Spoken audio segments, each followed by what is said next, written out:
বম্বেতে সবাই শূন্য হাতে যায়, যেরকম গিয়েছিল রাজ কাপুর, দেবানন্দ, দিলীপ কুমার, অমিতাভ বচ্চন, শাহরুখ খান, মিঠুন চক্রবর্তী, কিশোর কুমার, অশোক কুমার, কুমার শানু, এই প্রত্যেকটা মানুষ বোম্বে গিয়েছিল শূন্য হাতে। বোম্বে তাদের পূর্ণ করে দিয়েছে। তো আমি ঠিক করলাম বোম্বে যাব। বোম্বেতে শুটিং হলো, প্লেন থেকে নামলাম, আমার বুকের ছাতি ফুলে গেল। আখের মুম্বাই हम पहुंच गए। আর সত্যা সিনেমার মতো বললাম ভিতর থেকে, ये आखा मुंबई का डॉन कौन? ওখানে বলেছিল ভিকু মাত্রে, আমি বললাম বিশ্বনাথ। কিন্তু বোম্বেতে প্লেন থেকে নামতেই আমার ওইটা পেয়ে গেল। না না, হাসার কিছু নেই, আমি সকালে যাইনি যে ওইটা পেয়ে যাবে, খিদে পেয়ে গেল, যেটা আমার একটু পায় বেশি। কিন্তু বোম্বেতে কোনো কমন সাবজেক্ট নেই, রুটি ঘুগনি নেই, মুড়ি চানাচুর নেই, মুড়ি ঘুগনি নেই, কচুরি তরকারি নেই, একটাই আছে, বড়া পাও। একটা এত বড় পাউরুটির মধ্যে একটা এত বড় একটা আলুর চপ ভরে দেবে, ওই খেলে গ্যাস অম্বলে মরবো আমি। এবার আমি কি খাবো? জুস খেলাম। এগুলো জুস বিক্রি হচ্ছে, একটা কাগজের কাপে এইটুখানি জুস দিচ্ছে, এইটুখানি। তোমার বোঝার সুবিধার মতো বলছি, ওই 1.5 পেগের মতো দিয়েছিল দাদা, তুমি বুঝতে সুবিধা হবে তো তোমার, এই 1.5 পেগের মতো দিয়েছিল, বুঝেছেন? তো ওইটা খেলাম, দিয়ে বলে কিতনা পয়সা দেনা পড়েগা, ভাও কিতনা ইসকা? বলো 75 রুপিস। 75 টাকা এইটুখানি?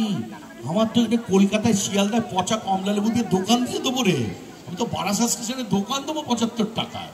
তো যাই হোক, জিৎ আমাকে বলে এটা বোম্বে, এখানে জিনিসের দাম বেশি, খুব ভালো। বলে জিৎ আমার বাড়িতে এলো, আমি বললাম তুই আমার বাড়িতে এসেছিস, খাওয়া থাক, আমি একটা চাকরি জোগাড় করে দিচ্ছি। বলে জিৎ কি করলো, আমাকে একটা ঠাস করে চড় মারলো, মেরে বললো 5 টাকার ক্যাবলা নই, আমি 5000 কোটি টাকার বিল্লা হতেছি। তো তুই হতেছিস, তুই হারা, তুই আমার বাড়িতে কেন এসেছিস? বলে জিৎ কি করলো জানেন, আমি ইচ্ছা করেছিল জিৎকেও ঘুরে একটা চড় মারি, কিন্তু আমি তো জিৎকে মারতে পারবো না। ওর এইখানে বাইসেপ, ওর এদিকে টাইসেপ, ওর এখানে 6 প্যাক, আমার ফ্যামিলি প্যাক, মারবো কি করে ওকে? সিনেমা করলাম দেবের সাথে, সিনেমার নাম লে ছক্কা, ডিরেক্টর রাজ চক্রবর্তী, হিরোইন পায়েল সরকার।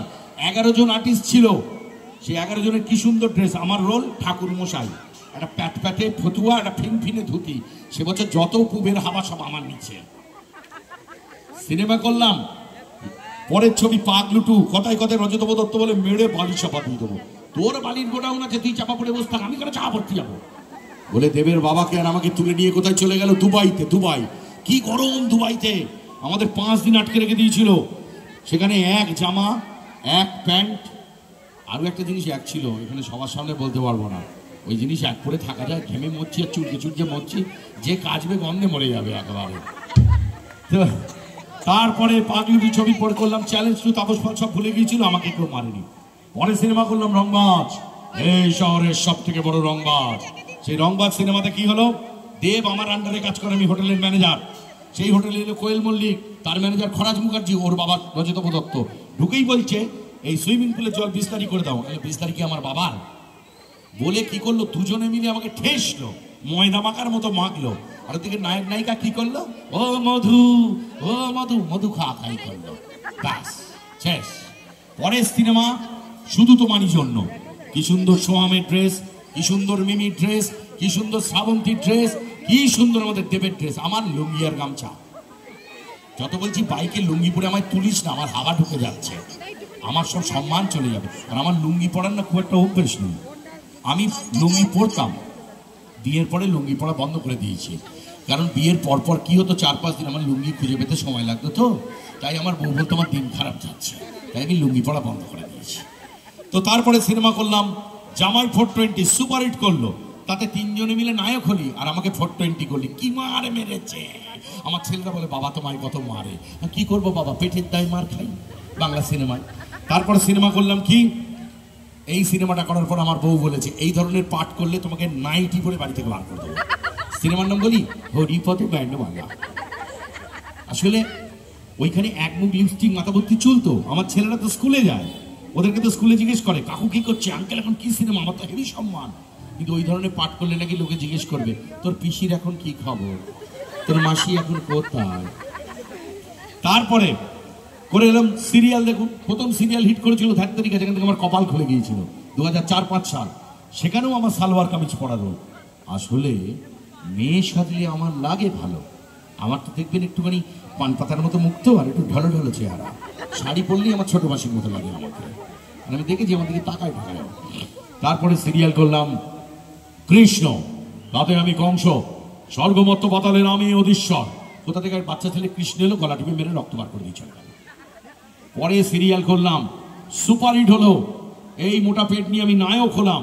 সুবর্ণলতা আপনারা সবাই দেখলেন, সুবর্ণলতা আমাকে সব অ্যাওয়ার্ড দিয়ে গেল, বেস্ট হিরো। তাতে আমি বউ পেলাম, ভাবলাম জীবনে নায়িকা পেলাম। কিন্তু সম্পর্ক কি? ও গরম থাকে, আমিও গরম থাকি, ও কথা কয় না, আমিও কথা কই না। তাতেই আমাদের 4টে বাচ্চা হয়েছিল। আমরা কথা বললে স্কুল ঘর খুলে ফেলতাম।